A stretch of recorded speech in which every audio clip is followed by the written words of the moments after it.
Sports live presented by কুল। আপনাদের সাথে আছি আমি মঞ্জুরি আজাদ এবং সেই সঙ্গে আছি আমি সৈয়দ আবিদ হোসেন সামি। নানা জল্পনা কল্পনা কাটিয়ে অবশেষে জাতীয় দলের ক্যাম্পে ফিরেছেন 18 বিদ্রোহী নারী ফুটবলার। তবে এখনই ফেরা হচ্ছে না তাদের। জাতীয় দলের আরব আমিরাত সফরের সময়টায় ছুটি কাটিয়ে তারা অনুশীলনে ফিরবেন বলে জানিয়েছেন নারী উইংয়ের চেয়ারম্যান মাহফুজা আক্তার কিরণ।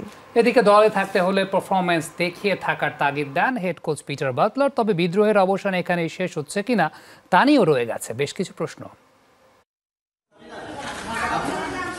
নারী দলের হেড কোচ পিটার বাটলারের পদত্যাগের দাবিতে অনুশীলন বর্জন করেন 18 ফুটবলার। সমস্যা নিরসনে ঘটনা খতিয়ে দেখে বাফুফের বিশেষ কমিটি। নির্দিষ্ট সময়ের মধ্যে সভাপতি দপ্তরে প্রতিবেদন পাঠানোর পর সাবিনা মারিয়াদের সাথে কথা বলেন তাবিদ আওয়াল। তবে সব ছাপিয়ে নিজেদের বিদ্রোহে অনড় থাকেন ফুটবলাররা। ঘটনার 2 সপ্তাহের বেশি সময়ের পর এসেছে স্বস্তির খবর। নানা নাটকীয়তার পর অবশেষে জাতীয় দলের ক্যাম্পে ফিরছেন ফুটবলাররা। পাশাপাশি স্বাক্ষর করবেন কেন্দ্রীয় চুক্তিতেও। তবে জাতীয় দলের সংযুক্ত আরব আমিরাত সফরের সময়টায় ছুটি কাটিয়ে বিদ্রোহীরা অনুশীলনে ফিরবেন বলে জানিয়েছেন নারী উইংয়ের চেয়ারম্যান মাহফুজা আক্তার কিরণ।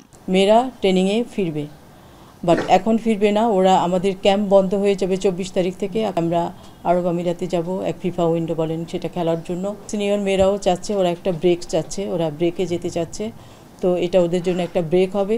ওরা ব্রেকে যাবে, তারপরে ওরা ক্যাম্পে ফিরে আসবে, দেন ওরা প্র্যাকটিস শুরু করবে। রোববার বাফুফেতে সাবিনা কৃষ্ণাদের সাথে আলোচনায় বসেন নারী উইংয়ের চেয়ারম্যান। তবে সংশয় রয়েছে সিনিয়র কিছু ফুটবলারের ক্যাম্পে ফেরার বিষয়ে। 20 ফেব্রুয়ারির পর তাদের পক্ষ থেকে আসতে পারে সিদ্ধান্ত। দ্রুততম সময়ের মধ্যে সংকট সমাধানের আশা মাহফুজা আক্তার কিরণের। মেয়েরা এবং কোচ সবার সাথে আমরা একসাথে বসে তাদেরকে যে মিসআন্ডারস্ট্যান্ডিংগুলো ছিল সেটা মিটিয়ে দেওয়া হবে। যে কেউ যেন, যেহেতু একসাথে ট্রেনিং করবে মাঠে, কেউ কারো প্রতি যদি অসন্তোষ থাকে তাহলে সেখানে ভালো কিছু হবে না। ওই জন্য আমরা একসাথে বসে সেটা নিরসনের চেষ্টা করব। আমি 18 জনের সাথেই বসেছি এবং এটা 18 জনেরই মুখের কথা, একজনের কথা না। এদিকে আগের মতোই নিজের অবস্থানে অনড় আছেন কোচ পিটার বাটলার। বিদ্রোহী ফুটবলারদের সবাই যে ফিরছেন না ক্যাম্পে, তেমনই আভাস দিয়ে রাখলেন এই English. And they're a young group, these girls, and I'd rather sort of talk about the young girls that we have, 16 to 20 and Bafufe ও মেয়েদের সিদ্ধান্তকে স্বাগত জানায়। তবে দলে থাকতে হলে পারফরমেন্স দেখাতে হবে। বিদ্রোহ করা বেশিরভাগই ছিল কম বয়সী, তাদেরকে ভুল পথে ধাবিত করা হয়েছে। আশা করি তারা ভুল বুঝতে পারবে। 24 ফেব্রুয়ারি সংযুক্ত আরব আমিরাতের উদ্দেশ্যে দেশ ছাড়বে বাংলাদেশ জাতীয় নারী দল। সেখানে একটি ফিফা আন্তর্জাতিক ম্যাচ ও একটি প্রস্তুতি ম্যাচ খেলবে ফুটবলাররা। নাসিফ শুভ, যমুনা স্পোর্টস, ঢাকা। ক্রিকেট মাফিয়াদের বিরুদ্ধে প্রতিবাদ করে নিষিদ্ধ হয়েছিলেন দ্বিতীয় বিভাগের ক্রিকেটার তাসনিম হাসান। 10 বছরের নিষেধাজ্ঞার মাঝে কেটেছে 8 বছর। ক্রিকেটের স্বপ্ন জলাঞ্জলি দিয়ে এখন চাকুরি করে কোনো রকমের দিন পার করছেন তাসনিম। জানালেন ক্রিকেট নিয়ে আর আশা নেই তার, শুনতে হয়েছে মানুষের কটু কথা। একই ঘটনায় নিষিদ্ধ হয়েছিলেন সুজন নামের আরেক পেসার। শিগগিরই তাদের সাথে দেখা করার কথা বিসিবি সভাপতির। মুখে কাঁচা পাকা দাড়ি, পোশাক আশাকেও অন্য 8-10টা বেসরকারি চাকুরিজীবীর মতোই। দেখে বোঝার উপায় নেই 32 বছর বয়সী এই তাসনিম হাসানের একসময় স্বপ্ন ছিল জাতীয় দলের জার্সিতে বাংলাদেশকে প্রতিনিধিত্ব করার। সেই স্বপ্নটাও ধূলিসাৎ হয়েছে প্রায় 8 বছর হবে। 2017 সালে দ্বিতীয় বিভাগ লিগে পক্ষপাত দুষ্ট আম্পায়ারিংয়ের প্রতিবাদ স্বরূপ নিষেধাজ্ঞা পেয়েছিলেন 10 বছরের। মাঝের সময়ে কেমন কেটেছে তাসনিমের জীবন? যখন বাসা থেকে বেরোই তো তখন সবাই, এমনকি মনে করেন চায়ের দোকান বা ভ্যানওয়ালা পর্যন্ত বা রিক্সা চালায় যারা, তারা পর্যন্ত বলছে যে আসলে এই দেখ, এই যে ছেলেটা, এই দেখ, এই সে কুকর্ম করছে আর কি। তো আমি যতটুকু বিশ্বাস আমার আছে বা আমি করেছি, যে আমার মনে হয় না যে আমি এটা কোনো অন্যায় করেছি বা কোনো পাপ করছি। যে দিনগুলো অনেক কষ্টে পার করছি, অনেক হতাশার ভিতরে দিন গেছে। ফ্যামিলি ওইভাবে সাপোর্ট দিতে পারতো না। পরবর্তীতে কি করব না করব, স্বপ্ন তো সব প্লেয়ারই থাকে, তো আমার আরও একটু বেশি ছিল। ছলছলে চোখে আরও একবার পুরনো সেই স্মৃতির রোমন্থন। ইন্দিরা রোড ক্রীড়াচক্রের বিপক্ষে ফিয়ার ফাইটার্সের হয়ে পেসার তাসনিম দিয়েছিলেন 7 বলে 69 রান। কিন্তু মাত্র 6 মাসের জন্য নিষিদ্ধ করা হয় অভিযুক্ত ওই 2 আম্পায়ার শামসুর রহমান ও আজিজুল বারীকে।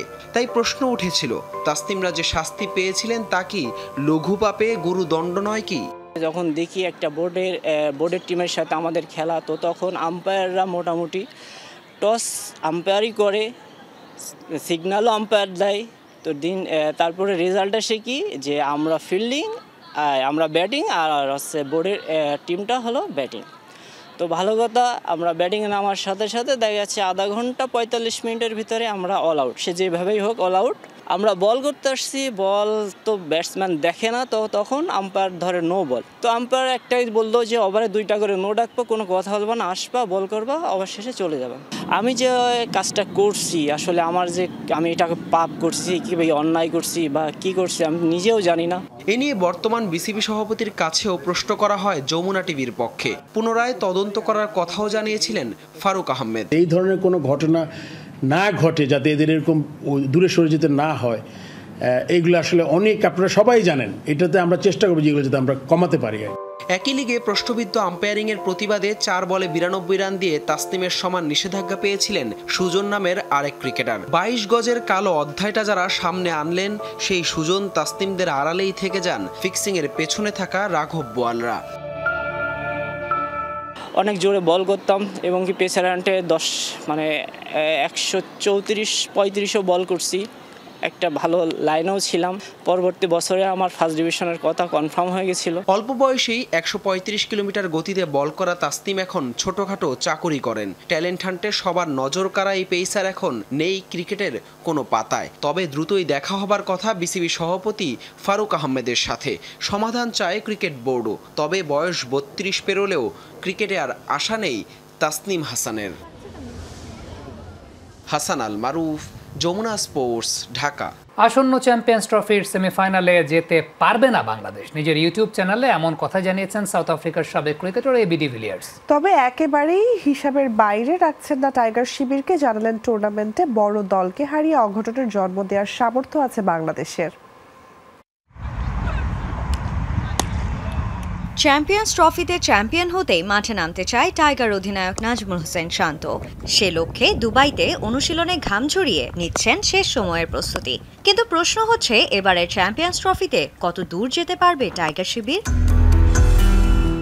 যেখানে শান্তর স্বপ্ন একটি চ্যাম্পিয়ন্স ট্রফির শিরোপা, সেখানে ভিন্ন কথা বলছেন দক্ষিণ আফ্রিকার সাবেক wicket keeper batter AB de Villiers. তার মতে ট্রফি তো দূরের কথা, সেমিফাইনালেই নাকি যেতে পারবে না বাংলাদেশ।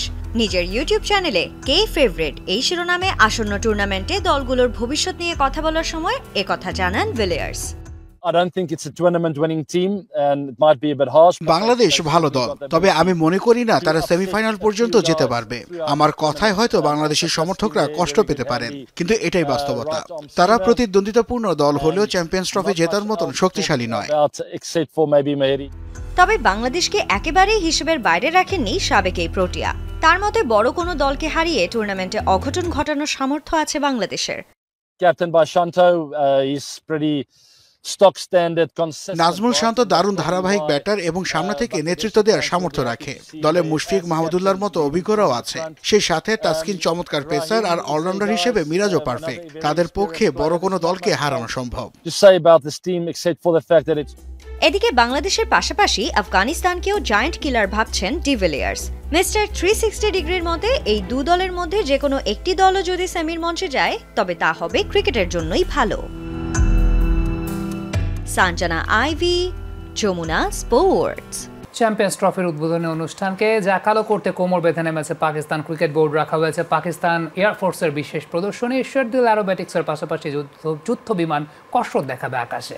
থাকছে সাফকাত, আমানত আলী আর আলী জাফরদের মিউজিক্যাল পারফরমেন্সের সাথে আতশবাজির ঝলকানি। তবে রয়েছে নিরাপত্তা ঝুঁকিও। 1990 সালের বিশ্বকাপ হকি, 1994 সালে হকির চ্যাম্পিয়ন্স ট্রফি, এরপর ভারত ও শ্রীলঙ্কার সাথে যৌথভাবে 1996-এর ক্রিকেট বিশ্বকাপ। দীর্ঘ 28 বছর পর আবারও বড় কোনো আন্তর্জাতিক টুর্নামেন্ট আয়োজন করতে যাচ্ছে পাকিস্তান। 8 দলের চ্যাম্পিয়ন্স ট্রফি হাইব্রিড মডেলের হলেও মূল আয়োজক পাকিস্তান। আর তাই তো আসরকে জাঁকজমক করতে কোমর বেঁধে নেমেছে পাকিস্তান ক্রিকেট বোর্ড। উদ্বোধনী অনুষ্ঠানে দর্শকদের নজর কাটতে ব্যতিক্রমী কিছু প্রদর্শনীর ব্যবস্থা রেখেছে পাকিস্তানের বিমান বাহিনী PAF। পাকিস্তানি সংবাদ মাধ্যমগুলোর বরাত দিয়ে ইনসাইড স্পোর্ট জানিয়েছে উদ্বোধনী অনুষ্ঠানে নির্দিষ্ট একটা সময় রাখা হয়েছে পিএএফ এর জন্য। পাকিস্তান এয়ারফোর্সের বিখ্যাত শেরদিল অ্যারোবেটিক্স দল তো থাকছেই, JF-17 থান্ডার এবং F-16 ফাইটার জেট সহ স্পেশাল কিছু যুদ্ধ বিমান নিয়েও আকাশে কসরত দেখাবে একটি বিশেষ দল। পাকিস্তানের স্বাধীনতা দিবস এবং অন্যান্য জাতীয় ও আন্তর্জাতিক অনুষ্ঠানে নানা প্রদর্শনীতে অংশ নেয় পাকিস্তান বিমান বাহিনী। এবার চ্যাম্পিয়ন্স ট্রফির উদ্বোধনীতেও তেমনই ভিন্ন কিছু দেখাতে চায় পিএএফ। এক কথায় শ্রেষ্ঠত্বের প্রদর্শনী করতে চায় পাকিস্তান বিমান বাহিনী। 19 ফেব্রুয়ারি পাকিস্তান নিউজিল্যান্ড ম্যাচ দিয়ে শুরু হচ্ছে চ্যাম্পিয়ন্স ট্রফি। সেই ম্যাচের আগে দর্শকদের জন্য নানা আয়োজনে উদ্বোধনী অনুষ্ঠান সাজাচ্ছে পিসিবি, যেখানে থাকবে দেশি বিদেশি তারকার ছড়াছড়ি। থাকবেন সঙ্গীত শিল্পী শাফকাত আমানত আলী, শাহির আলী বাগা ও আলী জাফর। মিউজিক্যাল পারফরমেন্স ছাড়াও দর্শকরা মনোমুগ্ধকর আতশবাজির ঝলকানিও দেখতে পাবেন। তবে এত কিছুর পরও চ্যাম্পিয়ন্স ট্রফির উদ্বোধনী অনুষ্ঠান নিয়ে রয়েছে নিরাপত্তার শঙ্কা। সংস্কারের পর করাচি স্টেডিয়ামের ওপেনিং ডেতেই হয়েছে বিশৃঙ্খলা। সামাজিক যোগাযোগ মাধ্যমে এরই মধ্যে ছড়িয়েও পড়েছে সেই ভিডিও। রঞ্জন শান্ত, যমুনা স্পোর্টস। মিরপুর শেরেবাংলা স্টেডিয়ামের ইনডোরে শুরু হয়েছে বাংলাদেশ টাইগার্স ক্যাম্প। প্রথম দিনের প্র্যাকটিসে যোগ দিয়েছেন লিটন কুমার দাস। গত 3 বছর ধরে নিয়মিতভাবেই বাংলাদেশ টাইগার্স ক্যাম্প চলছে। জাতীয় দলের যে কোনো সিরিজ চলাকালে বা সিরিজের আগে ক্যাম্প চলে। চ্যাম্পিয়ন্স ট্রফি খেলতে জাতীয় দল যখন সংযুক্ত আরব আমিরাতের দুবাইয়ে, সেখানে বাংলাদেশ টাইগার্স ক্যাম্পে দলে না থাকা লিটন দাস মূলত টুর্নামেন্ট চলাকালে কোনো ক্রিকেটার যদি ইনজুরিতে পড়েন সেক্ষেত্রে বিকল্প ক্রিকেটারদের প্রস্তুতি রাখতেই এই ক্যাম্প শুরু হয়েছে। লিটন বাদেও শামীম হোসেন পাটোয়ারি, আফিফ হোসেন, নাইম হাসানদের এই ক্যাম্পে রাখা হয়েছে। পাশাপাশি টেস্ট দলের নিয়মিত সদস্য মুকনুল হক আর সাদমান ইসলামও আছেন এই ক্যাম্পে। আগামী 3 মাস টেনিসে নিষিদ্ধ থাকবেন 3বারের গ্র্যান্ড স্ল্যাম চ্যাম্পিয়ন ইয়ানিক সিনার। বিশ্বের 1 নম্বর পুরুষ টেনিস খেলোয়াড় বৈশ্বিক ডোপ বিরোধী সংস্থা ওয়াডার সঙ্গে সমঝোতা করেই মেনে নিয়েছেন এই নিষেধাজ্ঞা। 1 বছর আগে ডোপ টেস্টে 2বার পজিটিভ হয়েছিলেন সিনার। তার রক্তে নিষিদ্ধ স্টেরয়েড অ্যানাবলিকের উপস্থিতি ধরা পড়ে। ওয়াডা তখন 1 বছরের জন্য নিষিদ্ধ করতে চেয়েছিল সিনারকে। ফিজিওথেরাপিস্টের অসতর্কতায় সিনারের অজান্তে তার শরীরে নিষিদ্ধ শক্তিবর্ধক প্রবেশ করেছে। সিনারের এই যুক্তির কারণেই আপত্তি জানায় ITIA। এর আগে ITI এর সিদ্ধান্তের বিরুদ্ধে আন্তর্জাতিক ক্রীড়া আদালতে আপিল করেছিল ওয়াডা। সেই আপিল প্রত্যাহার করে কানাডা ভিত্তিক সংস্থাটি শেষ পর্যন্ত কমিয়ে আনা হয় নিষেধাজ্ঞার সময়কাল। সিনারের নিষেধাজ্ঞা কার্যকর হয়েছে 9 ফেব্রুয়ারি থেকে, যা শেষ হবে 4 মে।